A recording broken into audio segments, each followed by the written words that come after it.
Hello guys, welcome to another episode where we talk about various technologies related to Microsoft 365 stack.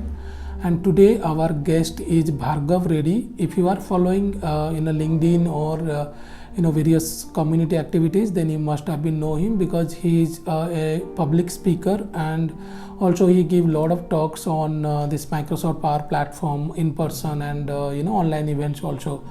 You will get to know a lot of things because he's specialized in Microsoft Power Platform and mostly work on Power Pages. So in today's episode, we discuss with him about the Power Platform stack, how it changes, and what are the things that you as a developer should know to build your career, and whether you are a SharePoint developer who are starting your career, or you are an admin, let's say having more than 10-year experience and you want to make your career in the Power Platform stack, what you need to do. So all these things we have discussed on with him, and also we discussed about a demo which he showed how where you can generate images from a Power Pages page from by using the AI things. So he showed that thing, and if you want to contact with him, then I'll put the link in the video description where you can check it out. And also just to tell you that he is working in one of the largest organization in India, and he has vast experience, and I hope you will enjoy this episode. You will learn a lot of things from him and from his experiences.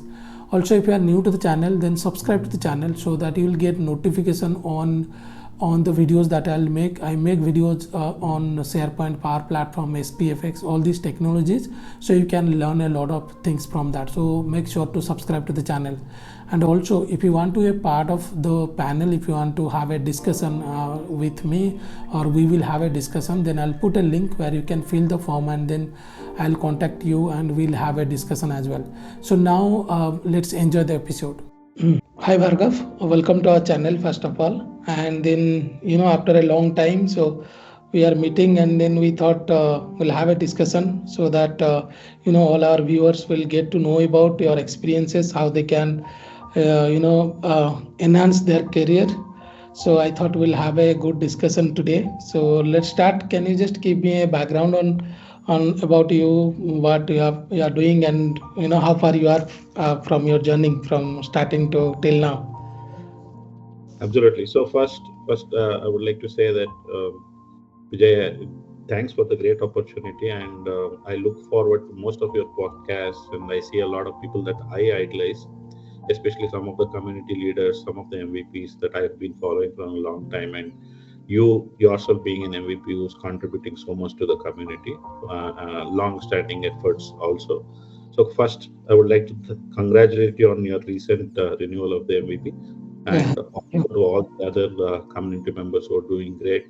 Getting the MVP or not is not the matter, but would like to mention that all the people who are doing a great job trying to work for the community. And to start with, I'm Bhargav Reddy. I'm from a small town called Madanapalli, which is a border town of Andhra Pradesh. I'm ancestrally from there, but I'm completely brought up and educated in Bangalore.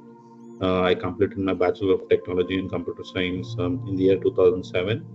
I worked in some media companies and houses for a few uh, days, and then before I actually again shifted back my focus on the IT industry, and then by around 2008 May, I got my first opportunity in the IT industry to work with Accenture Private Service Limited, and that was my first company. Started from Mumbai with my all my greenfield training with .NET and ASP.NET C Sharp from that background. So when your question is very interesting when you say that my journey, right? So that is where I actually kind of draw the inspiration for me actually, because the way that I started working on server side technologies, C Sharp, MVP, MVC architecture, and today when I look back at how the cloud architecture has moved to how things have moved, I think there is a big leap and giant transformation to the IT industry.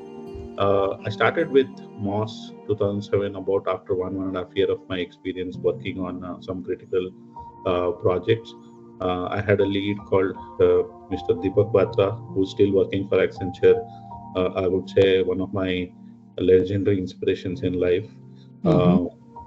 A person who had special abilities. With special ability, he used to perform a lot, and his talent really inspired me to have that fire. So even to this day, I kind of draw inspiration from him, and I continue to always his words always reverberate in my mind. I want to probably bring in a very small incident that happened, which will probably really benefit a lot of the young developers who are coming now into the IT industry. Somebody with like probably 3 to 4 years of experience, and when they're working with development systems. So there was an incident where I remember one day that I used to write a lot of code, and I was pretty good at it. Uh, uh, Already when you're young, you have this ego that you're very good at things, right? So, Correct. Yeah. and he used to bring some testers, and he himself used to test. And even the minutest of things, even the minutest of margins, be it small text box, if something has to be 10 px and I had put in 11 px, it would come back as a bug. And then I used to go back to him one day. You kind of get that frustration that somebody's picking on you, right? So I Yeah. went one day to him and I told him, Deepak, I would like to have a discussion with you. So we were having tea, and he said, uh, uh, mm, I asked him, it's like, Deepak, why is that I feel that you're picking on me? And whenever I send some code, you scrutinize it to the core. And he came back and he said, Bhargav, the only intention that I have is to ensure that the line of code that you're writing should not fail in production. It is Correct. okay that it fails in the lower environments. It is okay if it fails in the test environments.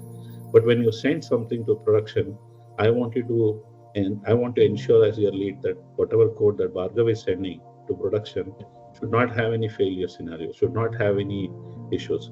So it's better to identify all of it in your lower environments before deploying to the higher environments. So Correct. that's one inspirational story that always I remember and remind myself even to this day. And I feel that that developer in me is still alive because of that. Yeah. And yeah. Yeah, just for like people who are having this who are starting their career or something. Yeah, what you said, right? If someone is trying to tell you ki this is not the right way, or these are small mistakes, so sometimes we took that as an ego, and then how can a small thing, how they can tell and stuff like that. But yeah, those are the things actually very important. Now we can understand how important it is, even for the small things. For a production deployment, you have to do a lot of approvals and all things. So even to move that small change to there, right? So it has a lot of things. So yeah, that is one thing that people should realize. If someone is telling you, then understand that this is for the products and for you, for that is good for both of them. Yeah. And another interesting thing, I know, right? You started from ASP.NET C Sharp. I also started the same way, 2007 around. I also started my job, and then same .NET, ASP.NET, and C Sharp website development. And then someone, I was with some of my friends. So one guy came. He was, I think, working in HCL that time. He's a very close friend, mentor, whatever you can say. He's to me. So he said, I'm working in SharePoint. And I remember I asked him, like, what is SharePoint? He said, it's the, you understand this way, like it's the higher version of .NET kind of things. And then I thought, like, I know why I'll work on this version when there is a higher version is available on that, right? So then I started, and that time Orkut was there. I approached someone, um, I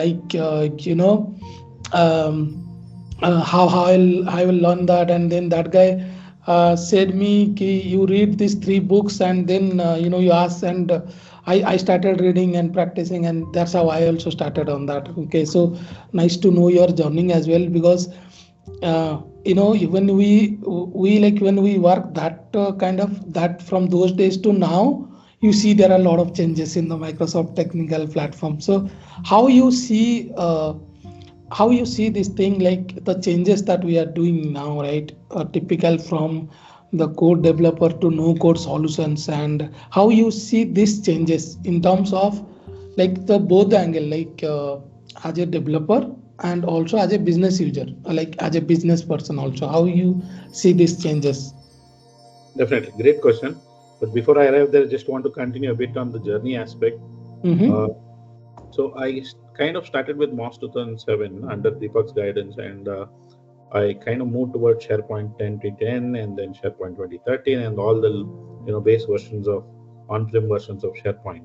Yeah. And then I saw the trend changing in the industry that server-side frameworks were slowly dying, and a lot of client-side frameworks, introduction of the SPGAs, and how that kind of client-side JSON kind of patterns came in, and how even SharePoint as from the transformation between 2013 of SharePoint to 2016, if we see quite a lot of the architecture uh, was it actually SharePoint migration projects were the bread and butter of the industry back then. At that time, everybody's moving between versions, and it kind of, if you look at my resume, probably 10 years I would have just done migrations Something. between versions of on-prem SharePoint, and then Lotus Notes migration to SharePoint, and then all of a sudden I kind of observed this changing pattern from there, from almost client-side frameworks also being nullified for a particular fact, and then it kind of brought in the no-code, low-code frameworks. So that kind of really changed my mind.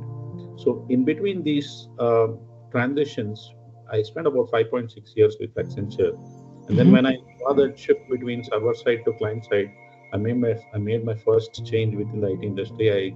I quit Accenture and I joined a mid-sized company called Taranto, which is really doing well even now. It's a Bangalore-based company, but working quite primarily with a lot of customers on the Nordics region. So they're part of the Swedish Chamber, Commerce of Chamber group as well, one of the top 10 companies in that particular list. So I had that experience of working with a mixed race team, spent some time in Sweden, Stockholm. That really changed my perspective towards server side frameworks, and then kind of got that exposure toward client side. And then when I came back, I got married, settled down in Bangalore again, and that's when I really saw the shift of this low code, no code. And then Power Platform slowly started, becoming one of the most important tools that the industry was preferring at that time because of the ease with which, to answer specifically your question, I was trying to take the reference, because uh, low code, no code tools from a developer's perspective, right? And from a business perspective. From a developer's perspective, it's important that you can quickly develop things and interfaces, and the layouts are specific pertaining to the tabs, be it mobile devices, and it also works well with the web, right? The Canvas apps. So Correct. set of drag and drop functionality along with Excel-like formula features. The Power FX brings in those particular capabilities, and the adaptation towards writing lot of code kind of reduced, because you didn't have to really put in your text box. It was just like a drag and drop, and you could quickly develop things, show your prototypes to the customer, especially if the customers had their own wireframes and prototypes. From a business perspective, it really helped for the developers to come back with a minimum viable product or like a prototype, to go back and convince the customer this is XYZ is possible. So use cases were getting automated quite quickly with a low code no code platform, and rapid acceleration development was, I would say, the key word that transformed how people started slowly moving from, I would say, SharePoint to at the current scenario. I would say that the primary usage of SharePoint, from my perspective, from my personal perspective, is drastically reduced, and the adoption of low code, no code platforms like Power Platform, be it Power Apps and Power Pages, the adoption of that has slowly increased, right? Yeah. So SharePoint has just become more like a document management system, truly to its state, and lesser as a collaborative and a communication platform.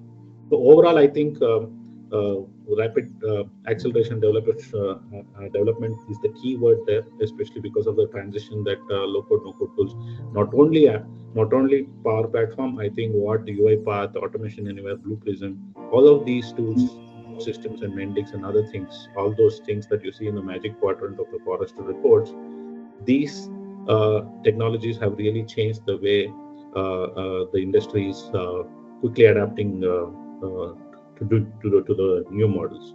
Yeah. Yeah. Yeah, that's true. Like, it's quickly, changing things. But yeah, these pros and cons are there. But as a developer, like, for example, let's say I have 2 3 years of experience, right? For me, maybe at that experience, I can say, okay, I know this Power Platform and, powerhouse development and all these things. That is one part of it. But tell me, like, suppose someone is working on, like, 7 8 years experience, right? Why I'm talking this, because most of the people who are visiting our channel, mostly they are developer on that range. So like for them, like how I will prepare myself, like what are the advanced things, or what are the things that I should prepare, so that I will be justify my experience. Like as I'm growing with my experience, I should not just say that I know how to develop Canvas app, right? So because that again, the differentiation again, it come when people are having 2 3 year experience and then 8 9 year experience, right? So what are the basically the the scope that they should cover in that? Yeah, great question. So I think the experience range that you mentioned, 7 to 8 years, it's a crucial state in the career journey, right? It is that journey from lead to architect, and kind of developer to lead or lead to architect kind of positions. A lot of people are actually sitting through, and that's actually a hungry position to be in, right? You need to be like a panda. You need to know, smile through all the challenges that you will face, right? So one thing is to be open-minded towards how technology is transforming, and sometimes opportunity could be an embarrassment of riches, or it could be the opposite as well, right? I'll give Yeah, you two scenarios. I am sitting at 7 to 8 years of experience, but I'm stuck in a project which is still in March 2007. What do I do? I correct. don't have any option, because officially I have to abide to my contracts. I have to ensure that the project that I'm working on is running smooth. But I should have an open mind to what's happening, and that's where the community, and that's where how the industry leaders come into the picture, right? Observing what they are doing and being prepared for that storm, right? You could not probably end up being in a March 2007 project for a longer time. You probably, if you're hungry, you will probably look for a transition, and you want to be in critical vision projects at that particular years of experience. Those projects are what will set your foot towards you growing towards becoming a more like a premier solution or a seasoned. Whenever you see people writing on LinkedIn and everything, seasoned solution architect, they're actually not kidding, because they would have spent a lot of their particular time working on critical mission projects, dealing with large volume of data and transactions, right? So those kind of projects are where you will learn larger implementation practices, like be it the requirement of performance testing, be it the amount of data that you are going to handle, or the user management, especially when it comes to the large forests or domains, how you are going to architect solutions for from an enterprise perspective. People are only till that particular experience, they're only worried about their individual code modules, right? But Yeah. that transition phase is very very crucial, because they will have to start thinking of overall application, right? Just not that particular module that they're responsible. They have to think about what will happen, how their module is sitting with the overall architecture, and how the overall architecture needs to be understood for further development that they are going to do, right? So that will become a very crucial role. A lot of people neglect, why should I worry about credentials, why should I worry about authentication? That's not my part to play, because a site administrator will configure. But I think that stage that you mentioned is crucial, where they need to start transforming in trying to understand all these concepts, just not sit with their development models. Correct. Yeah. So just to extend this one, like I have one more question, because this is mostly who want to take my training. I have the training on Power Platform, SharePoint. So they usually ask me, like having 10 9 10 year of experience, and I'm working as an admin. So how I will now move to these things, like the new. Some people say that admin means mostly they will be in on-premises thing. So now their question is how I will now maybe because there will be problems in the job, right? When you are in that experience. Maybe imagine like your company is now migrating to that project, right? So now a lot of people ask this question, like how I will prepare myself now, having you understand 10-year experience, having all the the admin knowledges, because they are into that project only, how you said. Then how actually they will start, like from the online perspective and then the power platform, so that they can also justify the experience, or they can at least start working on any of the clients in the same organization also. So what will be the approach for them especially? Yeah. Okay. So the approach for admins, though I don't come from that particular background, but my understanding is also there. I would say about 30-40% of my time as a developer, I would have probably looked on quite a lot of the administration aspects myself, right? With that experience, what my crucial advice would be that, especially when building enterprise systems, we can't look at only single verticals, right? Like for example, let's take Microsoft 365. Microsoft 365 is Windows plus Office 365 plus some other cloud-based Correct. aspect, right? Correct. So a lot of people just worry about singular platforms. Like I will become a Power Platform administrator because Power Platform is really doing well, but that's not how you actually should look at it. I would encourage them to become M365 administrators, where they build their core expertise on Power Platform and SharePoint administration, right? For example, because these are the two things, be it OneDrive administration, be it SharePoint, be it Exchange, be it Power Platform, or be it Dynamics 365. These are very crucial platforms because you need to understand usage patterns of the industry, right? There Mhm. could be hundreds of products, apps, and services that Microsoft 365 umbrella brings in. Let's take, for example, under the Microsoft 365 umbrella, we have Office 365. Under Office 365, we have Power Platform as well. But Power Platform, at a later point of time, started cutting across all the other product suites. It was not only cutting across Office 365, though it started from there. Parts of it started coming in from Dynamics 365 and other platforms as well. So now, if you look at it, Power Platform is something, it stands alone, right? So now, what would happen to people who only build singular expert versus who build familiarity with all the other verticals is, uh, when there is a shift that has happening in the industry, they are not left alone. That is the first thing. So it's important that you don't really look at singular platforms, right? You take the umbrella first. You take the entire umbrella or the ecosystem, that where and all it can be applicable, right? And to specifically answer your questions about how probably office administrators should look at their future, my perspective is, there was a recent example in the family. I'll tell you. One of my wife's cousin, she came down to Bangalore to stay with us for a few days because she got placed in an XYZ product company. I don't want to name it, but she's placed in an XYZ product company where she's getting trained. her Mhm. intention her intention coming from her college campus mindset was that she should probably get into full stack development, and she was very eager. Because she has learned quite a lot of things in her college, she's put in a lot of energy to be prepared for the industry, right? When that campus to corporate shift happened for her, that XYZ product company put her straight away into cloud security. Okay. Now, she came in home, she was crying, and she said, I spent all my energies on full stack development and they have assigned this, but I have multiple offers with other companies. I think I should shift.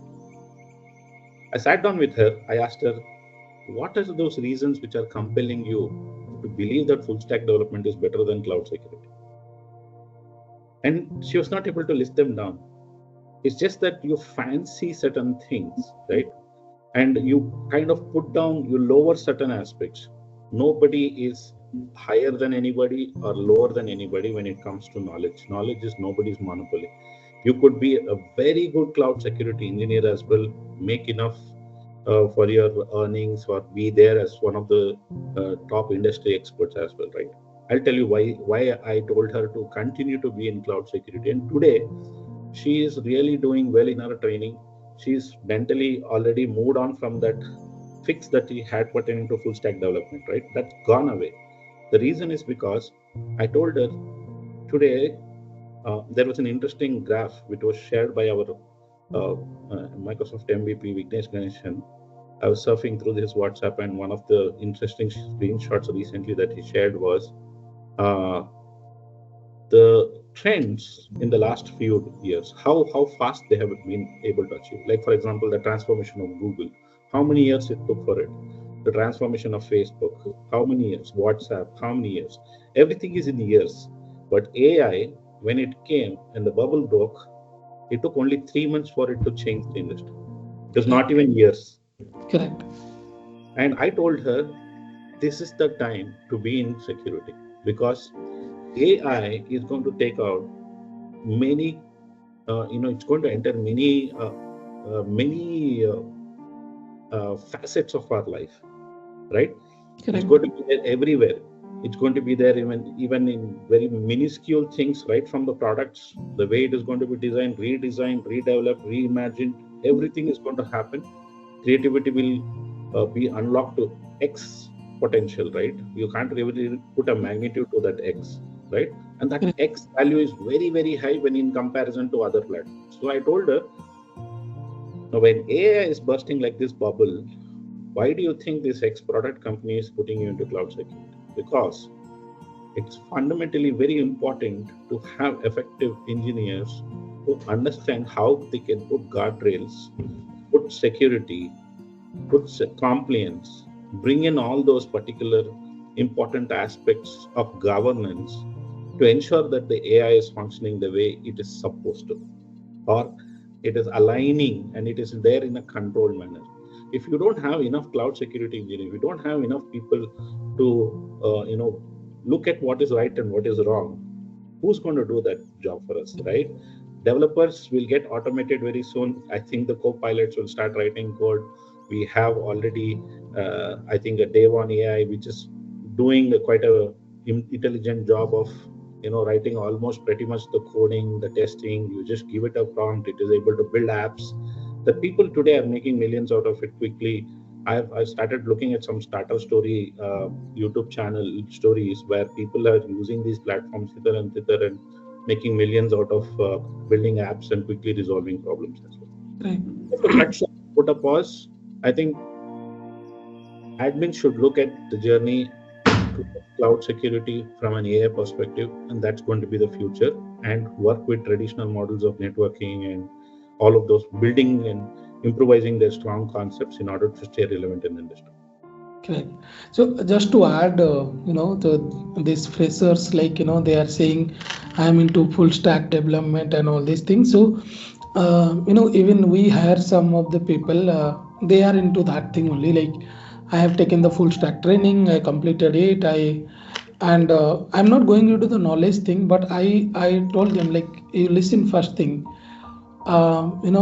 you know that thing because your college has tie up with a company who will be giving you some training, and then you are thinking that Python is the mostly people come with Python. So I said, now the AI, I can I can use just AI tool, and it can write the best Python program, and we don't need a programmer for it. Like, that is the hard reality. And then I asked, you tell me from your college only, how many people are there in Python, and how many people learn a different technologies. Now the answer is, of course, because everyone is reading Python, everyone is saying that I am a Python expert on this. And then I told them, like, understand this, have a good reality. I'm not saying that job is not there in Python, I'm not saying that. Let's not go into that thing, but understand, if from your college you are, this many people are coming to a place for searching out for job, just from one college. Now understand how many colleges are there, and mostly 95% people are reading about Python. So that is going to be difficult anyway, right? In terms of getting a job, and then since there are a lot of people, so many things will happen. And then instead I tell them, like, you look at some other things, because let's say, imagine you start reading Power Platform, right? So even because the time flies very soon, right? You will soon be treated as 1 year experience, right?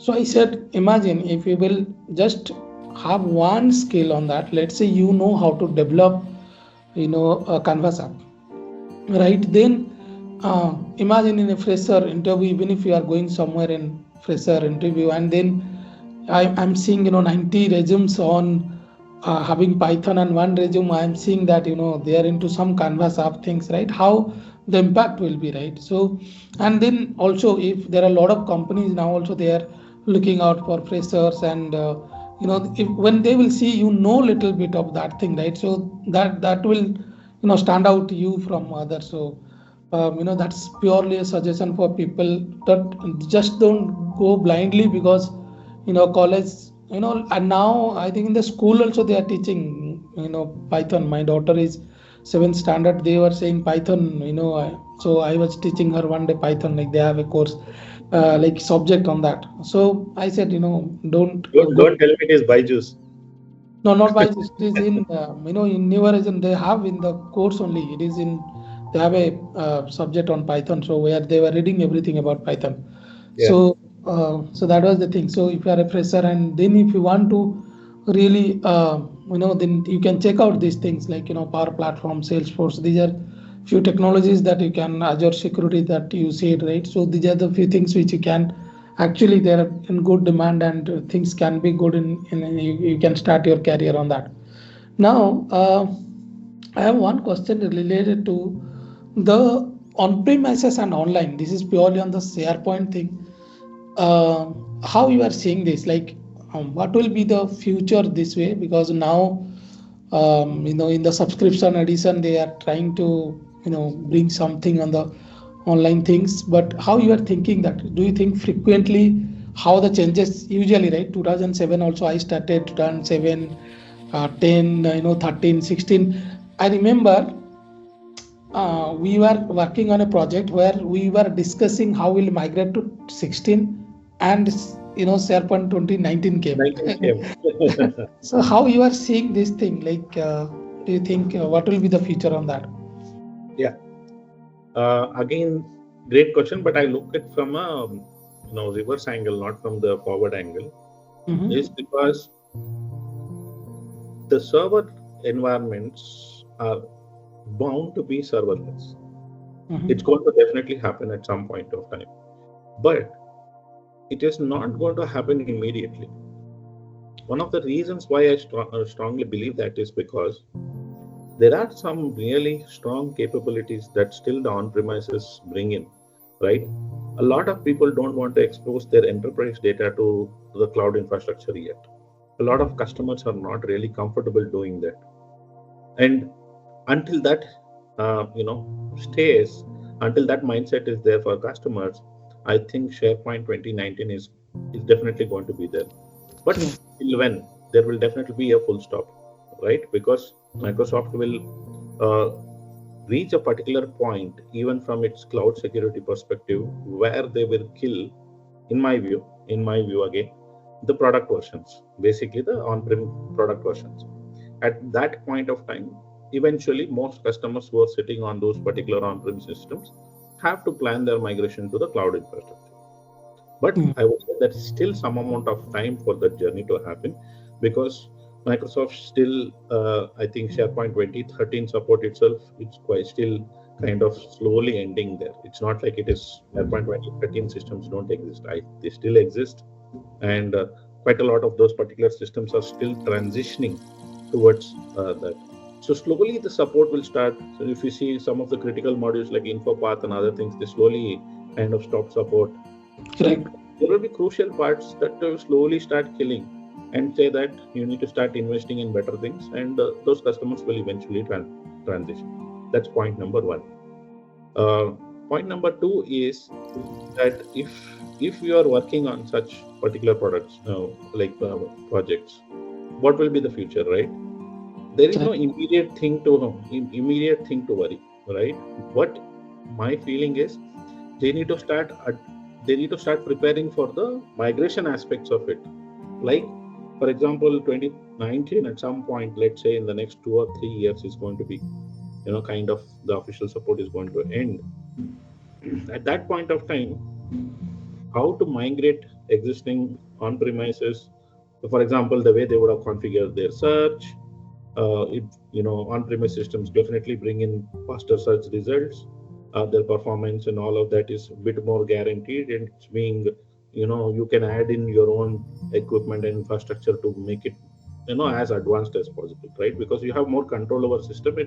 It's not being largely used by everybody in the network, right? Like it's only private, and it's only so the things are going to be faster. The system is going to behave better.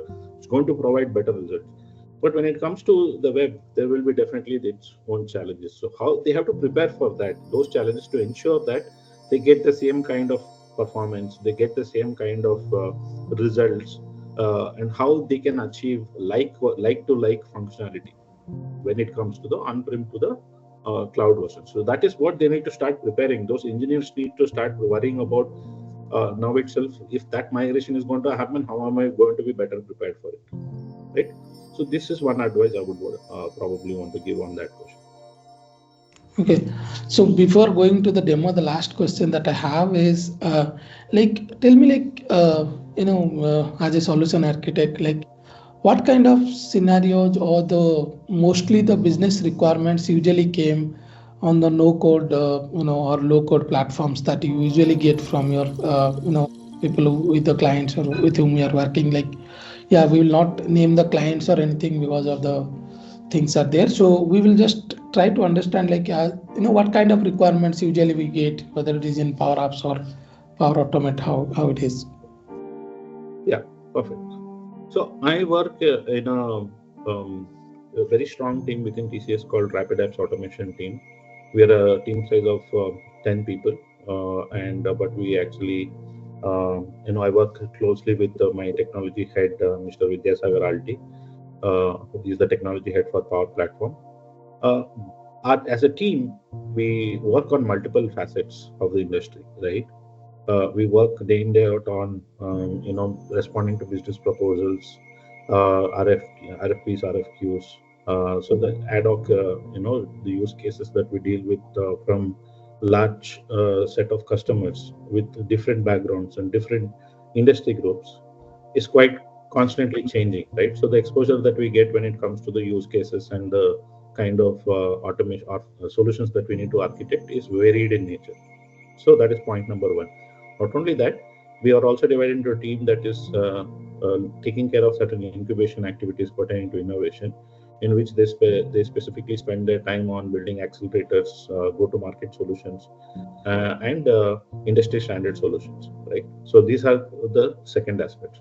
Apart from that, I also play the role. Some of us also play the role of playing a strategic and technology advisory consultant, especially for some of the premier customers in the industry. Going there, talking to the customer, taking care a bit about the account mining aspects, along with the aspects pertaining to any technical queries that the customers will have. And generally, some of the most important, you asked me, right? So, what are some of the trends? Some Yeah. of the most important aspects for the customer is they are not worried about building a canvasser. They are not worried about building a Power Automate flow. They are worried about some of the critical aspects pertaining to governance. They are worried about critical aspects pertaining to which connector should I block, which connector should I unblock, how do I set up my zones, what should be some of my categorizations when it comes to my DLP policies, how am I actually utilizing my return of investment, whether it is pertaining to the citizen adoption or pertaining to the overall ROI, pertaining to how they, how many licenses that they have purchased and how well they're utilizing it, right? So if XYZ investment is done by the customer, they will always look at how much, how well they are reaping the benefits. They look at what is really happening within their environments, which is where the COE starter kits really come into the picture. They might look at some of their automation systems as well, how they are performing, which is where the automation starter kit will come into the picture. So these are very crucial activities that the customers kind of expect, how you lay down your governance guardrails and everything. And within TCS Rapid Apps team, we are experts in doing that for customers uh, across the globe, right? And our offerings are, I would say, some of the premier offerings that the industry can really offer. And one of the reasons why TCS is usually some of partner of the year and quite a lot of these particular awards. We actually top those particular awards. Now, the second aspect pertaining to this is I cannot give some of the marketing, some of the trends. I cannot disclose those particular trends here, but I would say that some of the key aspects that you need to look at is how AI is going to play a role, and how well you're going to adopt to automation space. These are the two keywords that I would probably leave as open brainer thought process for people listening to the podcast.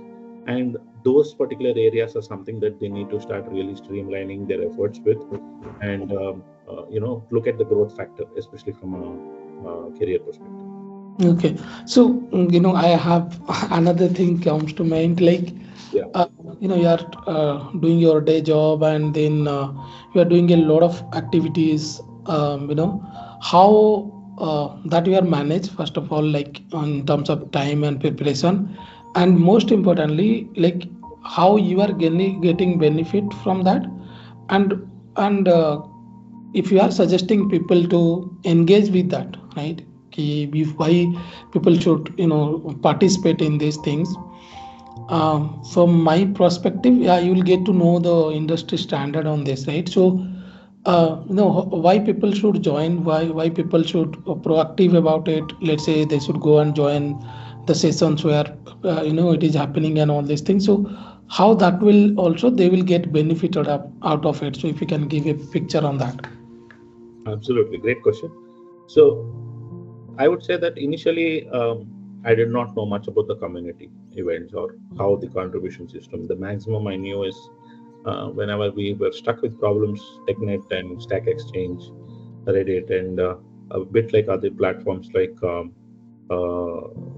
C Sharp Corner, and there used to be one more with the mm, C Sharp Corner. Apart from that, something else with C only used to start a website, which used to really throw out those knowledge articles, Mhm. especially when it comes to SharePoint and C Sharp and all. When you are stuck, these are the platforms that really saved the day, right? Because without these platforms, I think it would have been a dead end for quite a lot of those particular developers. Quite a challenging times as well, especially because we were working software development kits, right? SDKs, and we had to go deep dive into the SDK, look at some of the capabilities.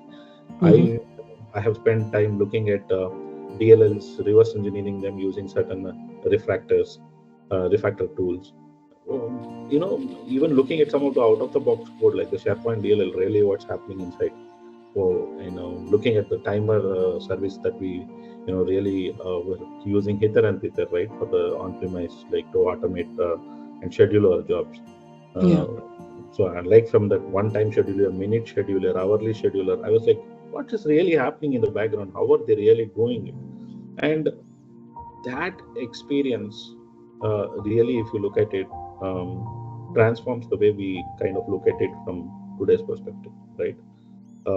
What was your question? Why did I really start this? So it was like the public activities that you are doing. Right.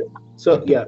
Thanks for the cue. So I was like trying to deviate and then trying to place where I started this. Yeah. So one of the reasons is when I was working with Taranto, I was blessed to have a colleague called Prayaranjan Case.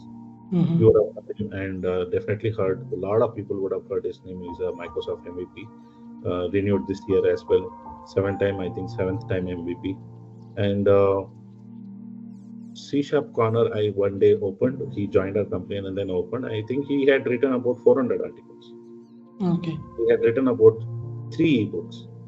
And most of the questions that you still, when you ask some of the traditional systems, and some of the most relevant topics as well, when you type his name, type certain queries, you'll end up, kind of looking at his blogs or looking at his particular implementations and some of the complex ones. So the way he used to think and the way he used to think about it and contribute to the community really inspired me to work with him to see how I can also be part of that particular process. Mhm. Working with Priyan as a blessing, also encouraged by my previous company, Taranto, to be contributing to the community, which we slowly started building a group of people who could probably create the events, also create particular space for newcomers to come and encourage them with public speaking. Thereby, it kind of gave us the ability to interact with quite a lot of the industry experts, look at different aspects of implementations or different, solutions that are being provided on various other technologies, not only sticking to SharePoint or Power Platform. It was also on other platforms like Azure 365, Office 365, Dynamics World, blockchain. I've seen so many topics. I mean, I've attended so many community events that there is no limit to the amount of topics that I'm exposed to. That is first point. Is knowledge is key. The first thing is you can assimilate as much as you want. That gives you ideas. That gives you being relevant in the industry. It will make you really feel good, right? Initially, you would have probably attended some of the events because you will get a McDonald's burger for lunch, right? And the Yeah. coke. But later, you would really realize the value of it because these sessions, people are putting a lot of effort. 1 hour session, I know some of the MVPs how they're actually traveling from different cities. They are going in. I mean, I myself do that as well, right? I go to Pune, Ahmedabad. I got that exposure as well, going conducting events in Hyderabad. I mean, people like IT spaces in Trivandrum where we go fly into Trivandrum and kind of create those events, right, annually. So that kind of enthusiasm and the audience definitely they play a crucial role. Some of the audience and the way they attend on a Saturday, whenever we conduct these events on a Saturday and a weekday, they are there. When I say 9 o'clock, some people are there at 8 o'clock. That is the enthusiasm that we look forward, and that is the energy that you kind of and like you're aware, most of the community events they're not something that we kind of get any much encouragement. We get little sponsorship, and sometimes we put in a lot of money and effort from our own pockets, right, to organize those lunch and to ensure that we provide tea, snacks, and take care of some of the speaker travel arrangements and all of that. It comes with a lot of sacrifice as well, and a lot of the community leaders who've been doing it for a long time. I mean, kudos to them for, I mean, really taking things up to the notch, right? And I'm definitely sure that I am, as a community, it's benefiting, and it's definitely benefiting the badge, the Microsoft badge for sure, right? So, Yeah. So that's about what I started getting inspired from prayer, and from there I started my journey, and it's been five and a half years. It's been continuously contributing to it even now. yeah. Very happy that I'm tied down with you guys as well to organize the Bangalore events as well. So it's a great opportunity. That's how I met you as well. So thanks to the community. Yeah, I think we try to conduct two sessions every year. So that's what we are planning. And then, yeah, definitely that will be helpful because you will get to know from the industry experts, like, what are the things are there. Because while working, you might not have all the exposure to get to know those things, right? So that will help you, to know about the things which are there in the market, and probably you can learn and you can see how you can explore those things on your project, on your work. So that's how it is. So then, Bhargav, we will see a demo quickly, if you can show that, so that we can share the screen and people can learn from it. Absolutely. It's a it's a bit of a demo that I kind of had prepared a few months ago, but I Hmm. thought still relevant. I might not really go very deep into the code details. If somebody is really interested, they can reach out to me. We can have a chat on LinkedIn. Yeah, I'll put your LinkedIn profile URL so they can ping you if they will have any questions also. Absolutely, absolutely. And we can connect, and then I will help them out. Sure. Let me just share my screen. So I was just this is one of my Power Pages site. So I'm last two, I think 1.5 2 years, built a lot of expertise on Power Pages. I was also one of the most active speakers of Session Ice for the year 2023. I got the badge. That happened only because of the constant topics that I got exposed to, especially with Power Pages. And after the recrashing of it from Power Apps portals, I hope you can see my screen, Vijay. Yeah, yeah, I can see. Oh, yeah. So this is one of my test sites. So once the Power Apps portals got recrashed into Power Pages, I kind of was constantly with it, and even now I am there with it. Like I constantly look for what are the updates and stuff, though I'm doing different things on other aspects and other areas as well.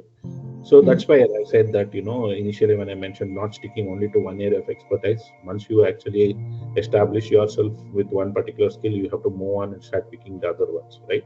And that's how you stay relevant. And now today, I don't really work closely with Power Pages, but I look at other aspects, and that really keeps me going as well and motivated. So some I have built just a concepts page and some cool widgets that I built, which of course at this particular juncture, if you look at it, it might look very, what do you say, uh, premature, but these are very intelligent widgets that you can plug into any production environments as well. Let's say that a customer comes in and says, I want a landing screen page which shows my current location along with the weather and all of this particular information. You pretty much can build such intelligent widgets. So this article is based, this particular example that we are seeing here, where I'm specifying a particular location and it is kind of giving me the particular weather. It is coming from Power Automate access to the MSN Weather API, right? And I click on submit and I see, look at Bangalore, it's showing 70 degree Fahrenheit, and let's say Hyderabad, probably it's showing 70 degrees.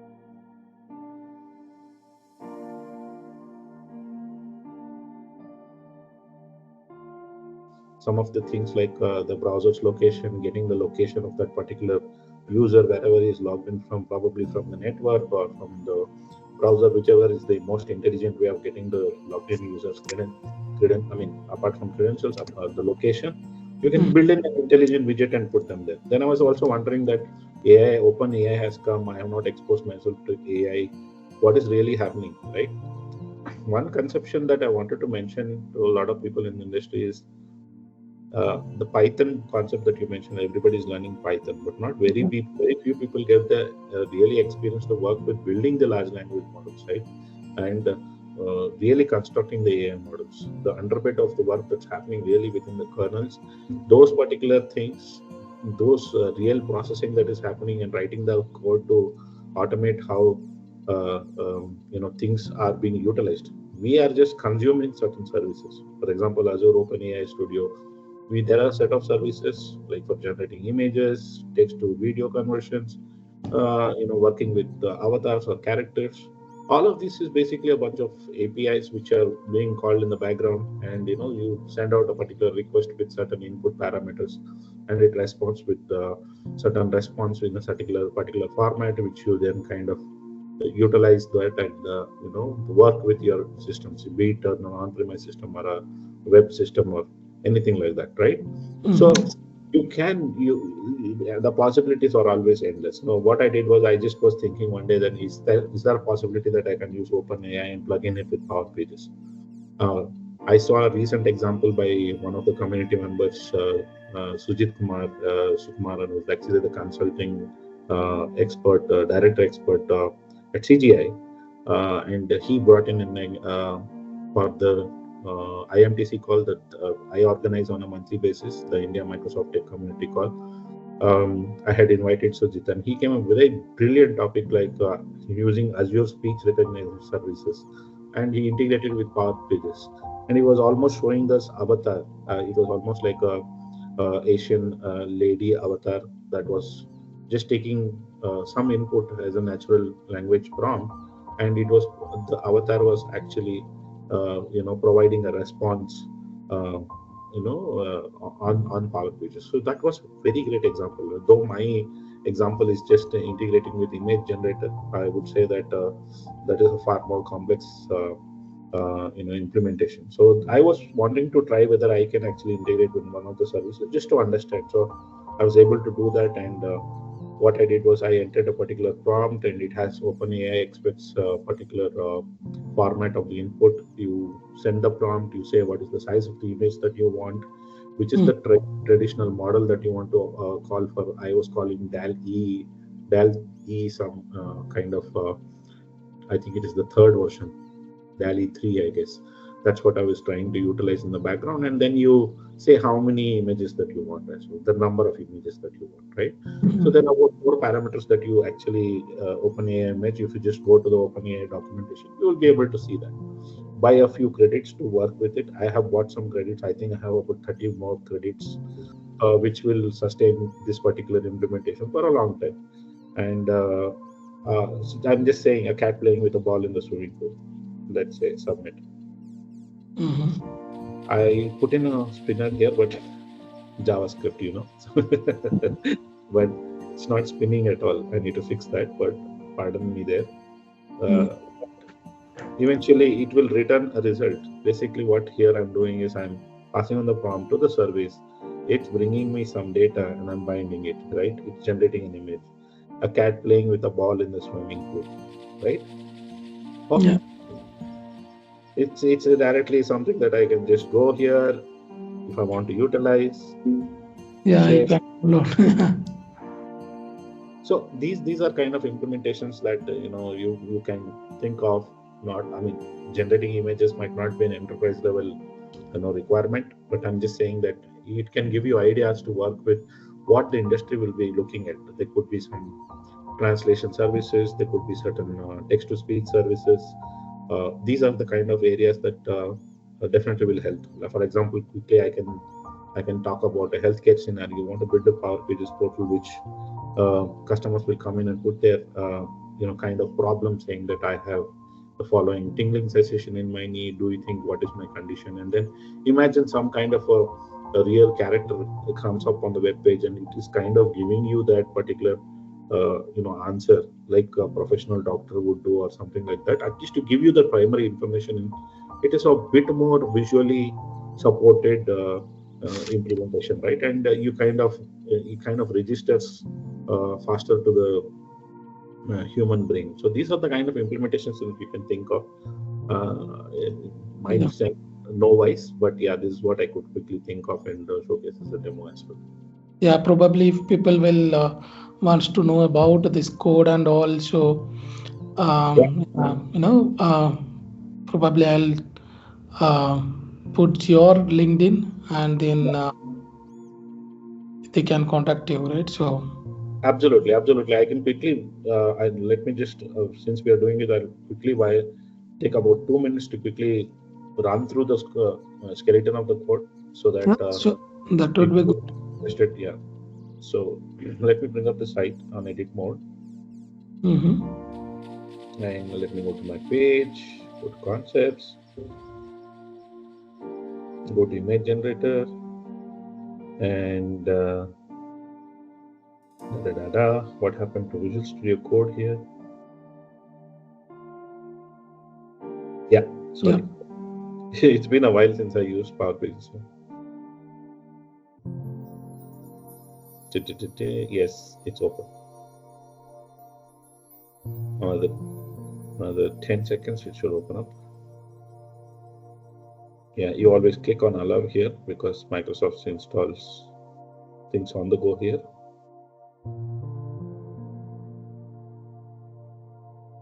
Yeah. So what is happening here in the UI, right?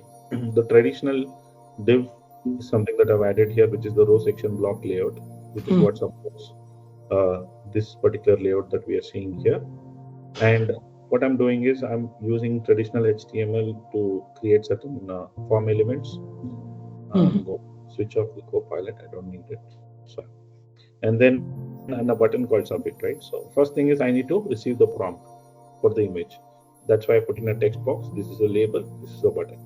The UI is as simple as that. So this completes my UI. All the div tags, right? The second part of it is once they click on submit, somebody has to take this particular prompt and pass it on to the OpenAI, right? How am I going to do that? I am creating a script which will have a listener on my submit button, and whenever somebody clicks on submit, it's going to take the particular prompt from the particular text box, and it is going to pass it on to a Power Automate endpoint.